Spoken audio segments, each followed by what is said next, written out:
Hello and welcome to പൊതുജനം കഴുതയല്ല sir. ഞാൻ B Dileep Kumar. ജനകീയ വിഷയങ്ങൾ നിറഞ്ഞ വാർത്താ പരിപാടിയിലേക്ക് പ്രിയപ്പെട്ട പ്രേക്ഷകർക്ക് സ്വാഗതം. പൊതുജനം കഴുതയല്ല സാർ.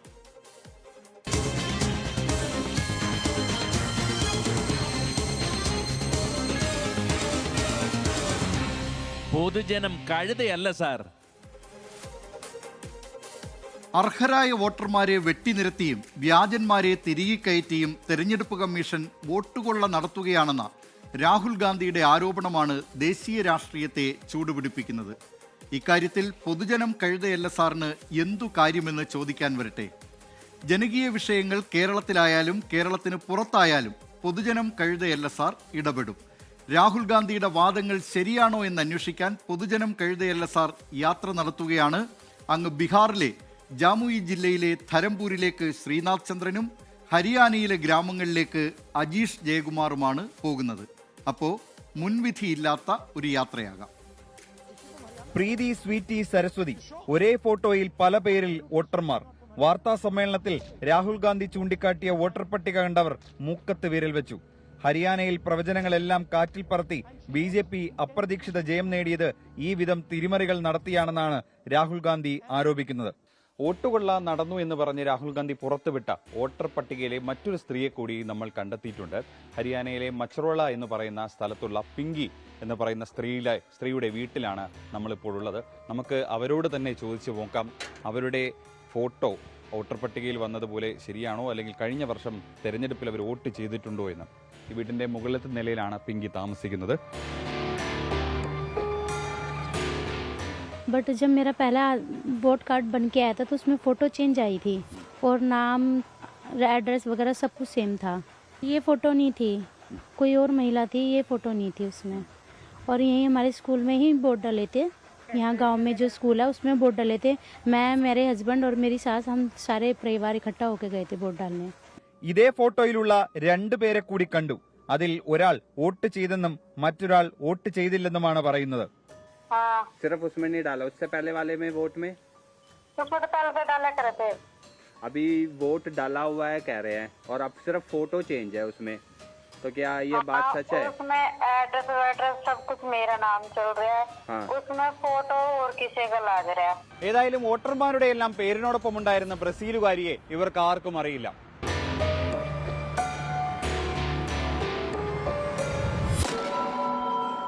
തീവ്ര വോട്ടർ പട്ടിക പരിഷ്കരണത്തിന്റെ പേരിൽ വ്യാപകമായ വെട്ടിനിരത്തൽ നടന്നതായി നേരത്തെ തന്നെ പ്രതിഷേധമുയർന്ന സംസ്ഥാനമാണ് ബീഹാർ.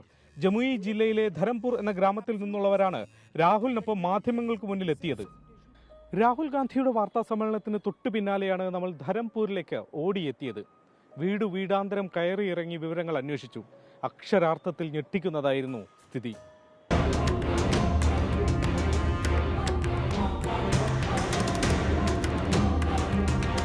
वोट है जी, काटा नहीं नहीं तो मेरा अम्मी का काटा. अम्मी का वोट काटा. जी अम्मी लोकसभा का टाइम पे दिया वोट? जी दिया था. जी ये फॉर्म सब भर के दिया था जी इसके लिए, जी फिर भी काटा. फिर भी काटा. 3 बार मैं जमा किया स्कूल में जाके. टोटल लगभग 187 लोगों का नाम कटा है.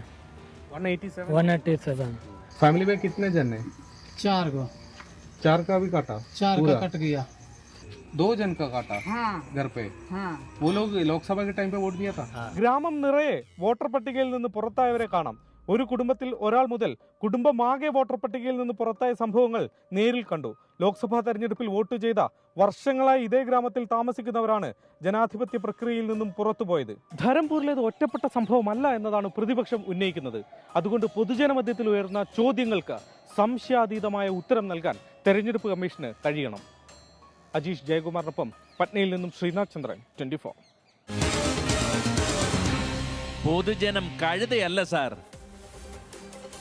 ഈ ആരോപണത്തിലും പ്രത്യാരോപണത്തിലുമൊന്നും പൊതുജനം കഴുതയല്ല സാർ ഒരു തീർപ്പ് കൽപ്പിക്കുന്നില്ല. അക്കാര്യമൊക്കെ തെരഞ്ഞെടുപ്പ് കമ്മീഷനും ബന്ധപ്പെട്ട മറ്റ് സംവിധാനങ്ങളും സുപ്രീം കോടതിയും ഒക്കെ പരിശോധിക്കട്ടെ.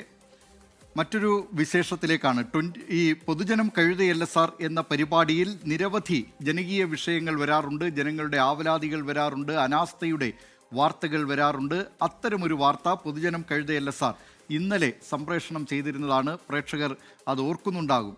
13 കോടി ചെലവിട്ട് ഒരു റോഡ് നിർമ്മിക്കുക, ആ റോഡിൻ്റെ നടുക്ക് തന്നെ 5 പോസ്റ്റുകൾ വിവിധ സ്ഥലങ്ങളിലായി ആ പോസ്റ്റ് അവിടെ വെച്ചുകൊണ്ട് തന്നെ റോഡ് ടാർ ചെയ്തു. ഇന്നിപ്പോൾ അതിൻ്റെ ഒരു ഇമ്പാക്റ്റ് വന്നിരിക്കുകയാണ്. ഈ വൈദ്യുത പോസ്റ്റ് മാറ്റുന്നതിന് KSEB ഇടപെടുന്നു എന്നതാണ്. പൊതുജനം കഴുത LSR ഈ വാർത്ത സംപ്രേഷണം ചെയ്തതിന് പിന്നാലെയാണ് KSEBയുടെ ഈ ഇടപെടൽ ഉണ്ടായിരിക്കുന്നത്. തിരുവനന്തപുരം ചെല്ലഞ്ചിയിലാണ് ഈ സംഭവം. ഈ വൈദ്യുത പോസ്റ്റുകൾ റോഡിന് നടുക്ക് വെച്ചുകൊണ്ട് ഈ 13 കോടി ചെലവിട്ടുള്ള റോഡ് ടാറിങ് നടത്തിയതും KSEBയുടെയും അതോടൊപ്പം തന്നെ ഈ റോഡ് ടാർ ചെയ്യാൻ വന്ന കരാറുകാരാകട്ടെ അതുപോലെ അവിടുത്തെ അധികൃതരാകട്ടെ ഇവരൊക്കെ ഈ കാഴ്ചകൾ കണ്ടു നിന്നതല്ലാതെ ആ പോസ്റ്റ് അവിടുന്ന് മാറ്റി റോഡ് ജനങ്ങൾക്ക് സുഗമമായി പോകുന്നതിനുള്ള സഞ്ചരിക്കാനുള്ള ഒരു അവകാശം സൗകര്യം അതൊരുക്കിയില്ല എന്നതാണ് ഏറ്റവും പ്രധാനപ്പെട്ട കാര്യം. ആ പോസ്റ്റ് ഇപ്പോൾ മാറ്റുന്നതിന് ഒരു തീരുമാനമായിരിക്കുകയാണ്. തിരുവനന്തപുരത്ത് നിന്ന് വിവരങ്ങൾ നൽകാൻ മനീഷ് മഹിപാൽ ചേരുകയാണ്. മനീഷ്, എന്താണ് ഇതിൻ്റെ ഈ വാർത്തയുടെ വിശദാംശങ്ങൾ? ദിലീപ് കുമാർ, അതായത് ഈ കല്ലറ പഞ്ചായത്തിൽ ചെല്ലഞ്ചിലാണ് സംഭവം. ചെല്ലഞ്ചിക്കാർക്ക് നിലവിൽ റോഡ് കിട്ടി, പക്ഷേ അവർക്ക് നെഞ്ചത്തൊരു റീത്ത് വെച്ച പോലെ, നമ്മൾ ഇന്നലെ വാർത്തയിൽ പരാമർശിച്ചിരുന്നു, അങ്ങനെ നെഞ്ചത്ത് റീത്ത് വെച്ചതുപോലെ ആയിരുന്നു അവർക്ക് റോഡ് കിട്ടിയത്. ഏറെ നാളത്തെ ആവശ്യമായിരുന്നു അവർക്ക് റോഡ്. ഒരു നിലവിൽ നേരത്തെ ഒരു 2 വീലറോ മറ്റോ ഒക്കെ തന്നെ പോകുന്ന ഒരു വഴി മാത്രമായിരുന്നു ഉണ്ടായിരുന്നത്. പക്ഷേ 13 കിലോമീറ്റർ 1,35,00,000 രൂപയ്ക്ക് കിഫ്ബി വഴി പണമെടുത്ത് അത് പൊതുമരാമത്ത് റോഡ് പണിയുന്നു. ഗ്രാമപഞ്ചായത്താണ് സഹായിക്കേണ്ടത്. പക്ഷേ ഗ്രാമപഞ്ചായത്ത് ഇവിടെ നിന്ന് പോസ്റ്റ് മാറ്റാൻ സഹായിക്കുന്നില്ലെന്ന് ആയിരുന്നു കരാർ കമ്പനി. അതായത് പൊതുമരാമത്ത് ഇത് ഒരു കരാറുകാരന് കൊടുക്കുകയായിരുന്നു. കരാറുകാരനോട് KSEB പറഞ്ഞത് ഈ പോസ്റ്റുകൾ മാറ്റണമെങ്കിൽ അതിന് പണം കെട്ടിവെക്കണമെന്നാണ്. പക്ഷേ കരാറുകാരൻ ആദ്യം ഈ കല്ലറ പഞ്ചായത്തിനെ ബന്ധപ്പെട്ടപ്പോൾ കല്ലറ പഞ്ചായത്ത് പറഞ്ഞത് അതിൻ്റെ പണം നിങ്ങൾ തന്നെ കെട്ടിവെക്കണം. പക്ഷേ അത് ബജറ്റിലില്ല. ഈ കരാർ കമ്പനിക്ക് നൽകിയ ബജറ്റിൽ റോഡ് നിർമ്മാണത്തിൽ 1,35,00,000 രൂപയിൽ ഈ പറയുന്ന പോസ്റ്റ് മാറ്റുന്ന തുക വകയിരുത്തിയിട്ടില്ല. അതുകൊണ്ട് മാറ്റാൻ കഴിയില്ലെന്ന് കരാർ കമ്പനി പറഞ്ഞു. അങ്ങനെ PWDയും ഈ പറയുന്ന KSEBയും പഞ്ചായത്തും കൈയൊഴിഞ്ഞതോടെ ഈ കരാറുകാരനെ അതിൻ്റെ മധ്യത്തിൽ തന്നെ നിലനിർത്തിയാണ് റോഡ് പണിതത്. അതാണ് നമ്മൾ വാർത്തയാക്കിയത്. വാർത്തയ്ക്ക് പിന്നാലെ എന്തായാലും KSEB ഇടപെട്ടിട്ടുണ്ട്. പൊതുമരാമത്ത് കിഫ്ബി വഴി പണം നൽകാം എന്ന് KSEBയോട് ആവശ്യപ്പെട്ടതിനെ തുടർന്ന് ഇന്ന് വൈകിട്ട് 3 മണിക്ക് ഈ 5 പോസ്റ്റുകൾ റോഡിൻ്റെ മധ്യഭാഗത്ത് നിന്ന് ഈ 5 പോസ്റ്റുകളും മാറ്റി തുടങ്ങിയിട്ടുണ്ട്. ഇനി അവശേഷിക്കുന്ന ചോദ്യം, ഈ 5 പോസ്റ്റുകൾ മാറ്റുമ്പോൾ അവിടെ കുഴി അടയ്ക്കാൻ കൂടി കരാറുകാരൻ തയ്യാറാകുമോ, അതോ കുഴിയിൽ വീണ് ഈ യാത്രക്കാർ അപകടത്തിൽപ്പെടട്ടെ എന്ന നിലപാടാണോ പഞ്ചായത്തിനും ഒപ്പം തന്നെ കരാറുകാരൻ സ്വീകരിക്കുന്നതാണെന്ന് നോക്കിക്കാണേണ്ടത്? ദിലീപ് കുമാർ, റോഡിന് നടുക്ക് പോസ്റ്റ്, ആ പോസ്റ്റ് ഇപ്പോൾ നീക്കം ചെയ്യുന്നു. ഇനി അവിടെ വലിയ കുഴിയാണ് രൂപപ്പെട്ടിരിക്കുന്നത്. ആ കുഴി നീക്കാൻ കരാറുകാരൻ തയ്യാറാകുമോ എന്നതാണ് ഈ സമയത്തുള്ള പ്രധാനപ്പെട്ട ചോദ്യം. തിരുവനന്തപുരത്ത് നിന്ന് വിവരങ്ങൾ നൽകിയത് മനീഷ് മഹിപാൽ.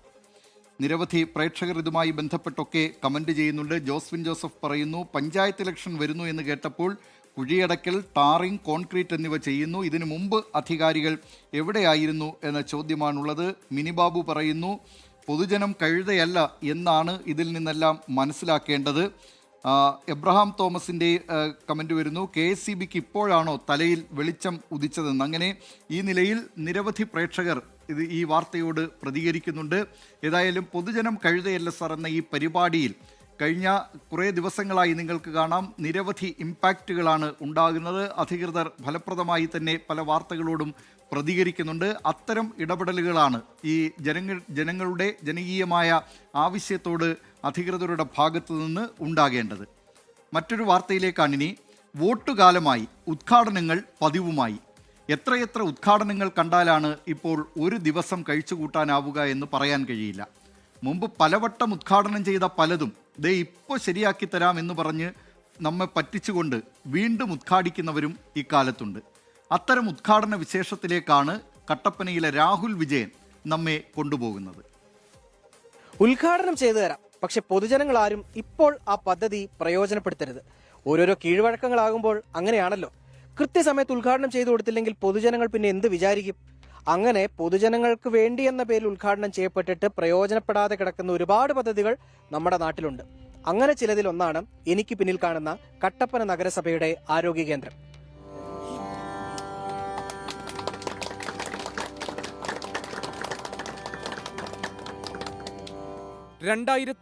മാർച്ചിൽ വാഴവര നഗരാരോഗ്യ കേന്ദ്രത്തിന്റെ ശിലാസ്ഥാപനം.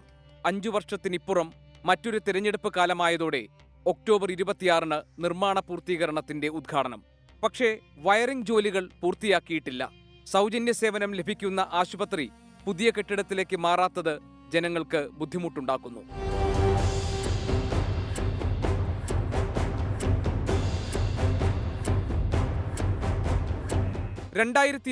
നവംബർ 1, 2025 നവംബർ 2 കൃത്യം 5 വർഷത്തെ ഇടവേള. ഒരു പദ്ധതിക്ക് 2 നിർമ്മാണ ഉദ്ഘാടനം. ഒരു ശിലാഫലകത്തിൽ നിർമ്മാണ ഉദ്ഘാടനം എന്നാണെങ്കിൽ മറ്റൊന്നിൽ പ്രവർത്തനാരംഭം എന്ന വ്യത്യാസം. ഇവിടെ പ്രവർത്തിച്ചിരുന്ന 6 കടമുറികളിലെ വ്യാപാരികളെ ഒഴിപ്പിച്ചാണ് 2020 നിർമ്മാണ ഉദ്ഘാടനം നടത്തിയത്. ഇത്തവണ ആ കടമുറികൾ പൊളിച്ചു നീക്കിയിട്ടുണ്ട്. ഇക്കഴിഞ്ഞ 5 വർഷത്തിൽ ഒരു നിർമ്മാണ പ്രവൃത്തിയും ഇവിടെ നടന്നിട്ടില്ല.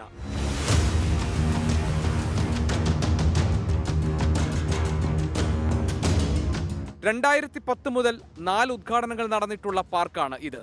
ഉദ്ഘാടനം ചെയ്യും, അടച്ചുപൂട്ടും. ഏറ്റവും ഒടുവിൽ ശുചിമുറികളും കുട്ടികൾക്കായുള്ള ഉപകരണങ്ങളും ഉൾപ്പെടെ തയ്യാറാക്കി മന്ത്രി എം. രാജേഷ് ഉദ്ഘാടനം നടത്തി. എന്നാൽ പാർക്കിലേക്കുള്ള ശുദ്ധജല കണക്ഷൻ ഇല്ലാത്തതിനാൽ തുറന്നുകൊടുത്തിട്ടില്ല.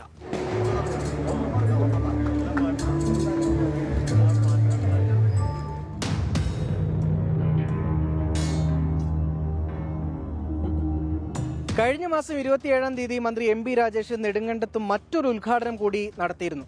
അതാണ് ഇപ്പോൾ ദൃശ്യങ്ങളിൽ കണ്ട അത്യാധുനിക സംവിധാനങ്ങളോട് കൂടിയ ക്രിമറ്റേറിയം. പക്ഷേ അതും പ്രവർത്തന സജ്ജമല്ല. അതുകൊണ്ട് തന്നെ ഈ ഉദ്ഘാടനങ്ങളൊക്കെ കാണുന്ന പൊതുജനം ചോദിക്കുന്നത് പറ്റിക്കലാണല്ലേ ഇതെല്ലാം എന്നാണ്. രാഹുൽ വിജയൻ, 24 ഇടുക്കി. പൊതുജനം കഴുതയല്ല സാർ. നിരവധി പ്രതികരണങ്ങൾ ഈ പൊതുജനം കഴുതയല്ല സാറിൽ വരുന്ന വിവിധ ഉള്ളടക്കങ്ങളോട് പ്രതികരിച്ചുകൊണ്ട് ജനങ്ങളുടെ ഭാഗത്ത് നിന്ന്, പ്രേക്ഷകരുടെ ഭാഗത്ത് നിന്നുണ്ടാകുന്നുണ്ട്. രാജേന്ദ്രൻ വയല പറയുന്നു, ഇങ്ങനെ 24 വാർത്ത പൊതുജന പ്രശ്നങ്ങളിൽ ഇടപെട്ടാൽ എത്രയോ മാറ്റങ്ങൾ ഉണ്ടാകും. അഭിനന്ദനം 24 നിന്ന്. ഇത് ഇത്തരം ഈ പൊതുജനം കഴുതയല്ല സാർ എന്ന പരിപാടിയിൽ മാത്രമല്ല, 24-ൻ്റെ എല്ലാ വാർത്താ ബുള്ളറ്റിനുകളിലും ഇത്തരം ജനകീയ വിഷയങ്ങൾ, ജനങ്ങൾ നേരിടുന്ന പ്രശ്നങ്ങൾ, ജനങ്ങൾ അറിയേണ്ട കാര്യങ്ങൾ, ഇതൊക്കെ തന്നെയാണ് ഈ എല്ലാ ബുള്ളറ്റിനുകളിലും 24-ൻ്റെ വാർത്തകളിൽ നിങ്ങൾക്ക് കാണാൻ കഴിയുക.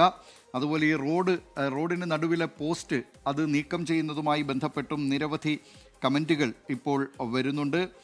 വോട്ട് കഴിഞ്ഞ് മാത്രം ഇനി ആളുകളെ അവിടെ ആട് കിടന്നിടത്ത് പൂട പോലും കാണില്ല എന്ന പ്രതികരണം വരുന്നുണ്ട്.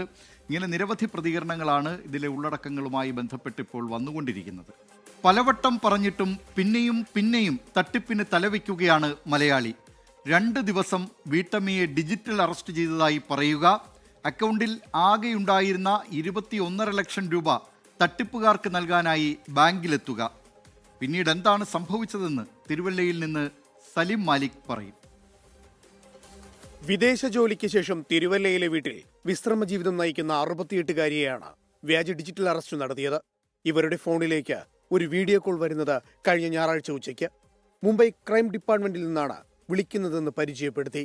കാനറ ബാങ്കിലെ അക്കൗണ്ടിൽ ആധാർ തിരിമറി നടത്തിയെന്ന് പറഞ്ഞു. ബാങ്ക് ഓഫ് ബറോഡയിൽ മാത്രമാണ് അക്കൗണ്ട് എന്ന് പറഞ്ഞപ്പോൾ അതിന്റെ വിശദാംശങ്ങൾ ചോദിച്ചു. വിവരം മറ്റാരെയും ധരിപ്പിക്കരുതെന്ന് നിർദ്ദേശിച്ച് ഡിജിറ്റൽ അറസ്റ്റ് ചെയ്തു.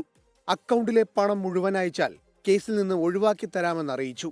അക്കൗണ്ടിലുണ്ടായിരുന്ന 21,50,000 രൂപ പിൻവലിക്കാനായി ഇവർ ചൊവ്വാഴ്ച ബാങ്കിലെത്തി. 3 സ്ഥിര നിക്ഷേപങ്ങളും പിൻവലിക്കണമെന്നാവശ്യപ്പെട്ടു.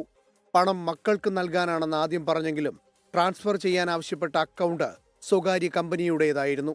ബാങ്ക് ഉദ്യോഗസ്ഥന് അപ്പോൾ തോന്നിയ സംശയമാണ് തട്ടിപ്പുകാരെ വെട്ടിലാക്കിയത്. പണം കൈമാറാനായിട്ടുള്ള ട്രാൻസ്ഫർ ചെയ്യാനുള്ള ഫോം പൂരിപ്പിച്ച് വന്നപ്പോൾ പ്രൈവറ്റ് ലിമിറ്റഡ് കമ്പനിയുടെ പേരാണ് കണ്ടത്. അപ്പം ചോദിച്ചു, എന്തുകൊണ്ടാണ് മാഡം നേരിട്ട് ഇതുപോലെ അയച്ചു കൊടുക്കുന്നത്, മക്കൾക്ക് അയച്ചു കൊടുത്താൽ പോരെ എന്ന് ചോദിച്ചു. ആ ഒരു അക്കൗണ്ട് നമ്പറും ആ ഒരു ചാറ്റും കാണുമല്ലോ, അത് എന്നെ കൂടി കാണിക്കാമെങ്കിൽ ഞാനൊന്ന് ക്രോസ് ചെക്ക് ചെയ്യാം അക്കൗണ്ട് നമ്പർ എന്ന് പറഞ്ഞു. അപ്പോൾ അവർ അല്പം പരുങ്ങുകയായിരുന്നു ചെയ്തത്. ഇത് ഒരു വെർച്വൽ അറസ്റ്റ് ആണ് എന്നുള്ളത് മനസ്സിലായി. എത്രയും പെട്ടെന്ന് തന്നെ അത് ബ്ലോക്ക് ചെയ്യുകയും ഫണ്ട് കൈമാറ്റം തടയുകയും ചെയ്തു. അങ്ങനെയാണ് ഈ അവരുടെ ഹാർഡ് ഏൺഡ് മണിയായ ഒരു 22 ലക്ഷം രൂപയോളം സേവ് ചെയ്യാൻ സാധിച്ചത്. തട്ടിപ്പുകാരുടെ നമ്പർ ബ്ലോക്ക് ചെയ്തതും ബാങ്കുകാർ തന്നെ.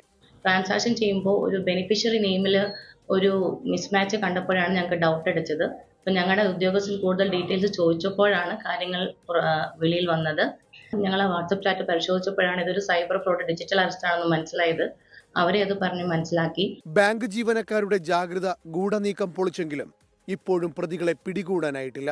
ഓൺലൈൻ തട്ടിപ്പുകാരെ തകർക്കാൻ കേന്ദ്ര സംസ്ഥാന സർക്കാരുകളുടെ ഭാഗത്തു നിന്ന് പരമാവധി ഇടപെടലുകൾ ഉണ്ടാകുന്നുണ്ട്. വാർത്തകൾ പലത് വന്നിട്ടും ഇപ്പോഴും അത്തരം തട്ടിപ്പുകളിൽ പെടുന്നവർ നിരവധി. സ്വയം ജാഗ്രത പാലിക്കുക മാത്രമാണ് മാർഗം. എപ്പോഴും ബാങ്കുകാർ രക്ഷയ്ക്കെത്തണമെന്നില്ല. സലിം മാലിക്, 24, പത്തനംതിട്ട. പൊതുജനം കഴുതയല്ല സാർ. തിരുവല്ലയിലെ 68-കാരിയായ വീട്ടമ്മ തലനാരിഴയ്ക്കാണ് ഈ തട്ടിപ്പുകാരുടെ കയ്യിൽ നിന്ന് രക്ഷപ്പെട്ടതില്ലെങ്കിൽ 22 ലക്ഷം രൂപ നഷ്ടപ്പെടുമായിരുന്നു. ബാങ്ക് ജീവനക്കാരുടെ സമയോചിതമായ ഇടപെടലാണ് ആ തട്ടിപ്പിൽ നിന്ന് ആ വീട്ടമ്മയെ രക്ഷപ്പെടുത്തിയത്. അതിദരിദ്രരില്ലാത്ത കേരളമെന്ന പ്രഖ്യാപനം കഴിഞ്ഞ ദിവസമായിരുന്നു. എന്നാൽ രേഖകളിലൊന്നും പെടാത്ത ചില മനുഷ്യരുണ്ട്. കിടക്കാനൊരു വീട് പോലും ഇല്ലാതെ ദുരിതം അനുഭവിക്കുകയാണ് ആലപ്പുഴ എടത്വായിലെ പ്രസാദ് എന്ന വയോധികൻ. കട്ടിലിന് ചുറ്റും ടാർപോളിൻ വലിച്ചു കെട്ടിയാണ് ക്യാൻസർ രോഗി കൂടിയായ പ്രസാദിൻ്റെ താമസം. പ്രളയത്തിൽ വീടും പ്രധാനപ്പെട്ട രേഖകളും നഷ്ടപ്പെട്ടതിന് ശേഷമാണ് ഈ ദുരിതം അനുഭവിക്കേണ്ടി വരുന്നത്. ആലപ്പുഴയിൽ നിന്നും അശ്വിൻ പാലാഴിയുടെ റിപ്പോർട്ട്. പ്രസാദിൻ്റെ വീടിരുന്ന സ്ഥലമാണിത്. 2018 പ്രളയത്തിൽ ആ വീടില്ലാതായി. പിന്നീട് പ്രസാദിൻ്റെ താമസം ഈ കാണുന്ന പ്ലാസ്റ്റിക് ഷെഡിലാണ്.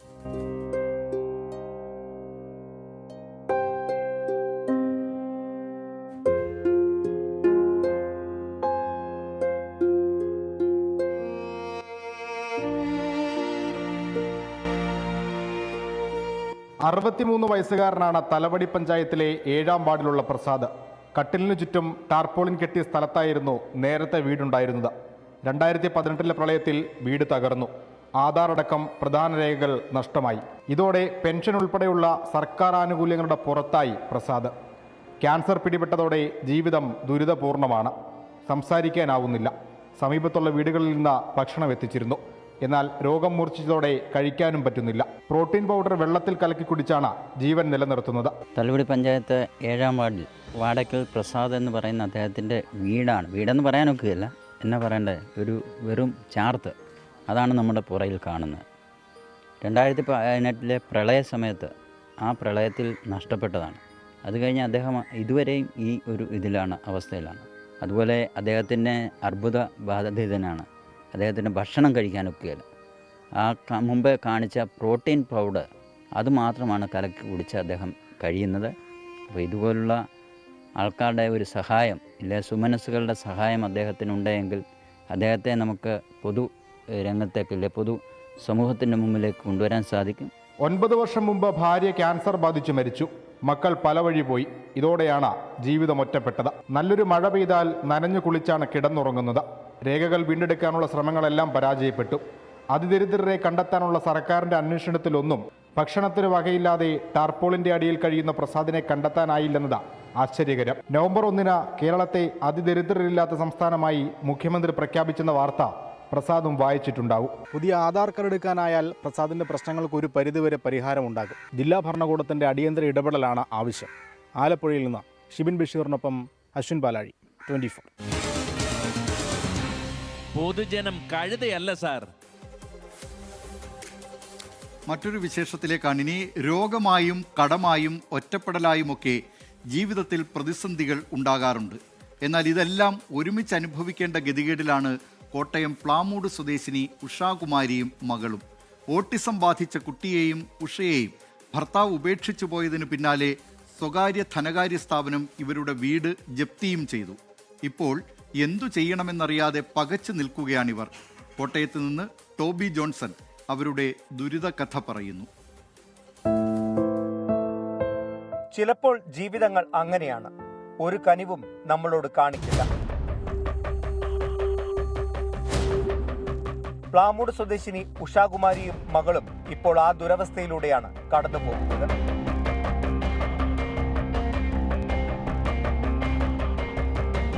ഏതാനും വർഷങ്ങൾക്ക് മുൻപാണ് പ്ലാമൂട്ടിൽ ഈ കാണുന്ന വീട് വാങ്ങി ഉഷാകുമാരിയെയും മകളെയും ഭർത്താവ് ശിവദാസൻ ഇവിടേക്ക് കൊണ്ടുവന്നത്. സെക്യൂരിറ്റി ജോലിക്കാരനായ ഭർത്താവ് ലോൺ എടുത്താണ് വീട് വാങ്ങിയതെന്ന് ഇവർക്ക് അറിയില്ലായിരുന്നു. എന്നാൽ 1 മാസം മുൻപ് ഭർത്താവ് ഇവരെ ഉപേക്ഷിച്ച് എവിടേക്കോ പോയി. പിന്നീട് ഒരു വിവരവും ഇല്ലായിരുന്നു. ആ ദുഃഖത്തിൽ ഓട്ടിസം ബാധിച്ച കുട്ടിയുമായി ജീവിക്കുന്നതിനിടെയാണ് മറ്റൊരു ഞെട്ടിക്കുന്ന വാർത്ത അവർ അറിഞ്ഞത്. ലോൺ എടുത്ത് വാങ്ങിയ വീട് ജപ്തിയായി എന്നായിരുന്നു ആ വാർത്ത. കഴിഞ്ഞ 30-ാം തീയതി സ്വകാര്യ ധനകാര്യ സ്ഥാപനം വീട് ജപ്തി ചെയ്യാൻ കോടതി വിധിയുമായി എത്തി. ഇതോടെ എന്ത് ചെയ്യണമെന്നറിയാത്ത അവസ്ഥയിൽ പകച്ചു നിൽക്കുകയാണ് ഉഷാകുമാരി. ഇത് ബജാജ് ഫിനാൻസിൽ നിന്നാണ് എടുത്തത്. പക്ഷേ ഇത് വേറെ കമ്പനിക്കാരാണ് കൊണ്ട് ഒട്ടിച്ചിരിക്കുന്നത്. ഞാനിവിടെ ഇല്ലായിരുന്നു. 11 മണി വരെ ഞാൻ ഉണ്ടായിരുന്നു. 11 മണി കഴിഞ്ഞതിന് ശേഷം ഞാൻ ഗേറ്റ് പൂട്ടിപ്പോയി. ഗേറ്റ് പൂട്ടിപ്പോയപ്പോൾ ഗേറ്റ് വെട്ടിപ്പൊളിച്ച് പൂട്ടിപ്പോയിട്ട് കുറേ കഴിഞ്ഞതിന് ശേഷം ഇവർ വന്ന് ഗേറ്റ് വെട്ടിപ്പൊളിച്ച് ഇത് സീൽ ചെയ്യുമ്പോഴാണ് ഞാൻ വരുന്നത്. ഒരു മുന്നറിയിപ്പും തരാതെ ഒന്നുമല്ല, തലേന്നെങ്കിലും വിളിച്ചോളാം ഞങ്ങൾ നാളെ ഇത് അതുപോലും പറയാതെ ഒരു മനുഷ്യരും വരാതെ ഇത് ആരോടും പറയാതെ വന്ന് രഹസ്യമായിട്ട് ഇവരോട് വന്ന് പറഞ്ഞ് നിങ്ങൾ മാറിക്കോളാൻ അങ്ങോട്ട് പറഞ്ഞു. വീടിന് താഴെയുള്ള നില ഒറ്റയ്ക്ക് കൊടുത്തിരുന്നു. അതിന്റെ പണമിടപാടുകളെ കുറിച്ചും ഉഷയ്ക്ക് അറിയില്ല. മുകളിലുള്ള നിലയിൽ ഓട്ടിസം ബാധിച്ച മകളുമായി ഒറ്റയ്ക്കാണ് ഇപ്പോൾ ജീവിതം. ദിവസവും മകളുടെ മരുന്നിന് തന്നെ വലിയ തുക വേണ്ടി വരുന്നുണ്ട്. അതിനിടയിലാണ് ജപ്തി വന്നിരിക്കുന്നത്. പലരും സഹായങ്ങൾ വാഗ്ദാനം ചെയ്യുന്നുണ്ടെങ്കിലും ഒന്നും ഇവരുടെ കൈകളിലേക്ക് എത്തിയിട്ടില്ല. 7 ദിവസത്തിനുള്ളിൽ മകളുമായി ഈ വീട്ടിൽ നിന്നും ഇറങ്ങിക്കൊടുക്കണമെന്നാണ് നിർദ്ദേശം. എങ്ങോട്ട് പോകണമെന്നറിയാത്ത ഉഷാകുമാരി ഇപ്പോൾ ജീവിതത്തിന് മുന്നിൽ പകച്ചു നിൽക്കുകയാണ്. കോട്ടയത്ത് നിന്ന് അരുൺ നിണ്ടൂറിനൊപ്പം ടോബി ജോൺസൺ, 24. പൊതുജനം കഴുതയല്ല സാർ. ഉഷാകുമാരിയെയും മകളെയും കരുണയുള്ള കരങ്ങൾ സഹായിക്കട്ടെ എന്ന് പ്രത്യാശിക്കാം. ലോകത്തെവിടെയായാലും ഏത് സമയത്തും 24 വാർത്തകളും ഓഗ്മെന്റഡ് റിയാലിറ്റി പാക്കേജുകളും എക്സ്പ്ലെയിനറുകളും വിശദമായി കാണാൻ ഞങ്ങളുടെ യൂട്യൂബ് ചാനൽ നിങ്ങൾക്ക് സബ്സ്ക്രൈബ് ചെയ്യാം.